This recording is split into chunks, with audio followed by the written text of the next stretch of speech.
Bienvenue au deuxième numéro de la spirituelle actualité. Essaie de comprendre celui qui ne te comprend pas et tu comprendras pourquoi est-ce qu'il ne te comprend pas. Désolé. Comprendre ceux qui disent que Jésus-Christ n'a jamais goûté à la mort. Matthieu 7, du verset 7 au verset 11. Demandez, l'on vous donnera. Cherchez et vous trouverez. Frappez et l'on vous ouvrira. Car quiconque demande reçoit, celui qui cherche trouve, et l'on ouvre à celui qui frappe. Lequel de vous donnera une pierre à son fils s'il lui demande du pain? Ou s'il demande un poisson, lui donnera-t-il un serpent? Si donc méchant comme vous l'êtes, vous savez donner de bonnes choses à vos enfants, à combien plus forte raison votre Père qui est dans les cieux donnera-t-il de bonnes choses à ceux qui lui demandent? Ici, il est très clair. Jésus nous montre combien un père est bienveillant envers son enfant. Matthieu 26, le verset 39. Puis, ayant fait quelques pas en avant, il se jeta sur sa face et pria ainsi. Mon Père, s'il est possible que cette coupe s'éloigne de moi, toutefois, non pas ce que je veux, mais ce que tu veux. Luc, le chapitre 22, du verset 41 au verset 43, nous lisons. Puis, il s'éloigna d'eux à la distance d'environ un jet de pierre. Et s'étant mis à genoux, il pria, disant, Père, si tu voulais éloigner de moi cette coupe, toutefois que ma volonté ne se fasse pas, mais la tienne. Alors, un ange lui apparut du ciel pour le fortifier. Il prie pour ne pas mourir. Je me demande, a-t-il été exaucé? Nous demandons la Bible. Qu'en est-il de Jésus-Christ lorsqu'il demande quelque chose au Père? Jean 11, le verset 42. Pour moi, je savais que tu m'exauces toujours, mais j'ai parlé à cause de la foule qui m'entoure, afin qu'ils croient que c'est toi qui m'as envoyé. À la lumière de ce verset, Jésus-Christ est toujours exaucé. A-t-il été exaucé dans Matthieu 26, 39, Luc 22, 42? Et si ceux qui disent que Jésus-Christ n'a jamais goûté à la mort avaient raison? Jean 9, 31. Nous savons que Dieu n'exauce point les pécheurs, mais si quelqu'un l'honore et fait sa volonté, c'est celui-là qui l'exauce. Encore une fois, est-ce que Jésus faisait la volonté de Dieu? Est-ce que Jésus honorait Dieu?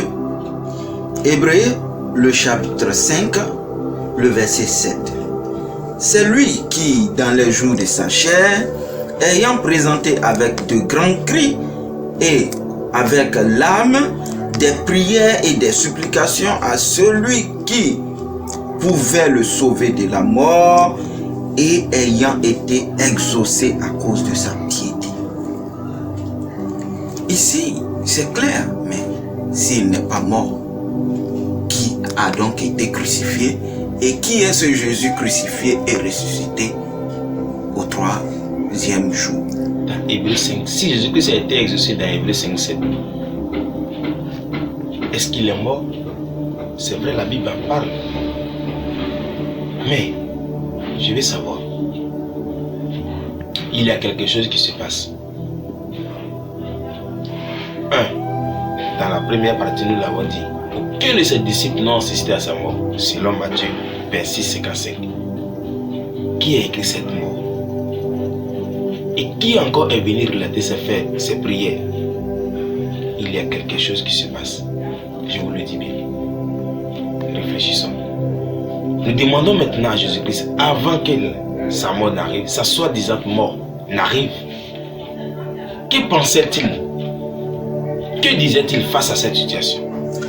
Jean 8, le verset 40. Mais maintenant vous cherchez à me faire mourir. Moi qui vous ai dit la vérité que j'ai entendue de Dieu, cela Abraham ne l'a point fait. Vous faites les œuvres de votre père. Il lui dit, nous ne sommes pas des enfants illégitimes. Nous avons un seul Père, Dieu. Jésus leur dit, si Dieu était votre Père, vous m'aimerez, car c'est de Dieu que je suis sorti et que je viens. Je ne suis pas venu de moi-même, mais c'est lui qui m'a envoyé. Au verset 43. Pourquoi ne comprenez-vous pas mon langage? Parce que vous avez écouté ma parole. Vous avez pour père le diable et vous voulez accomplir les désirs de votre père. Il a été meurtrier dès le commencement. Jésus avait 12 disciples, 12 apôtres, disons. Tous ces 12 apôtres avaient une intimité avec Jésus. Maintenant, il a eu quelque chose à dire à chacun d'eux. Et nous nous retrouvons aujourd'hui avec seulement 4 évangiles. Et les 8 autres apôtres n'ont-ils pas de témoignage? Est-ce qu'ils n'ont rien dit des paroles de Jésus, qui est allé jusqu'au bout pour prendre les informations sur la mort de Jésus? Réfléchissons. Parce que nous nous demandons, nous essayons de comprendre ceux qui disent que Jésus-Christ n'a jamais goûté à la mort. Mais pour finir, nous constatons qu'ils ont raison. Oui, ils ont raison. 1. Les disciples l'ont abandonné. Qui est allé jusqu'au bout pour continuer, pour écrire la suite. 2. Jésus-Christ est toujours exaucé lorsqu'il fait une bénédiction. Il était exaucé, oui. Or, il a prié pour ne pas mourir. Jésus-Christ, à vrai dire, c'est avec une douleur que nous annonçons aux frères et aux sœurs qui nous suivent que Jésus-Christ, fils de Marie, n'a jamais, je dis bel et bien, n'a jamais goûté à la mort. Ah oui, Jésus-Christ n'a jamais goûté à la mort. Nous ne le disons pas par passion, mais nous le disons à travers cette Bible. C'est à travers cette Bible que nous avons pu démontrer que Jésus-Christ n'a jamais goûté à la mort. Ah oui, ça choque beaucoup de personnes. Vous pouvez ne pas croire, c'est pas grave. Mais cette Bible a beaucoup de choses à nous dire. C'est pourquoi nous finissons par comprendre que le Coran avait raison. Sourate 4, le verset 157 à 158.